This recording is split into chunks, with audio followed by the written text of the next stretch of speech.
اور دوزخ گمراہوں کے یعنی مشرک لوگوں کے سامنے لائی جائے گی، اور ان سے کہا جائے گا کہ جن کو تم پوجا کرتے تھے وہ کہاں ہیں؟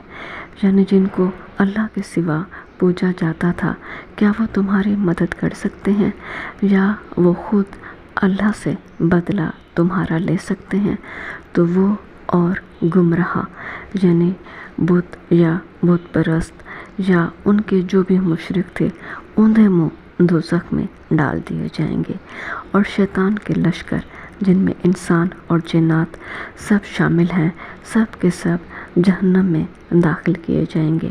وہاں وہ سب آپس میں جھگڑیں گے اور کہیں گے کہ اللہ کی قسم، ہم تو سب کھلی گمراہی میں تھے، جبکہ ہم ان معبودوں کو اللہ کے برابر کا درجہ دیتے تھے اور ہم کو ان گنہگاروں ہی نے گمراہ کیا۔ تو آج نہ کوئی ہمارا سفارش کرنے والا ہے اور نہ کوئی ہمارا ہمدرد، گرم جوش یا مہربان دوست۔ کاش ہمیں دنیا میں پھر واپس جانا ہو تو ہم مومنوں میں ہو جائیں گے۔